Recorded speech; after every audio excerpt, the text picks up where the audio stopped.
প্রবীণ মরফির homeopathy medical রেপার্টরিতে আজকে আমরা দেখব পুরুষদের শুক্রাণুর সংখ্যা কমে যাওয়া এবং বন্ধ্যাত্ব রুব্রিকটি। এখন প্রায়ই দেখা যাচ্ছে পুরুষদের অ্যাজোস্পার্মিয়া, অলিগোস্পার্মিয়া এবং বন্ধ্যাত্ব দেখা যাচ্ছে, এবং প্রায় ছেলেদের কারণে অনেক মা হতে পারছে না। তো চলুন আজকে রুব্রিকটা খুঁজি। এই রুব্রিক চলেছে, দেখুন এখানে স্পার্মের লো কাউন্ট অফ ইনফার্টিলিটি আছে, এটা হচ্ছে অলিগোস্পার্মিয়া। এখানে ড্রাগ আছে অ্যাগনেসিয়া ক্যাস্টাস, কার্সিনোসিনস, রেডিয়াম ব্রোম, সালফারামাইড, এক্স-রে।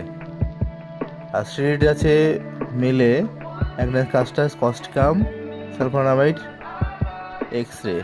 এখানে সালফার যে ড্রাগটা হয়তো লেখা আছে সংক্ষেপে, এটা হচ্ছে সালফারামাইড। এটা হচ্ছে অ্যালোপ্যাথি যে সালফার ড্রাগ থাকে, সেই ড্রাগে অনেক সময় ইফেক্ট পড়লে শুক্রাণুর সংখ্যা কমে যায়।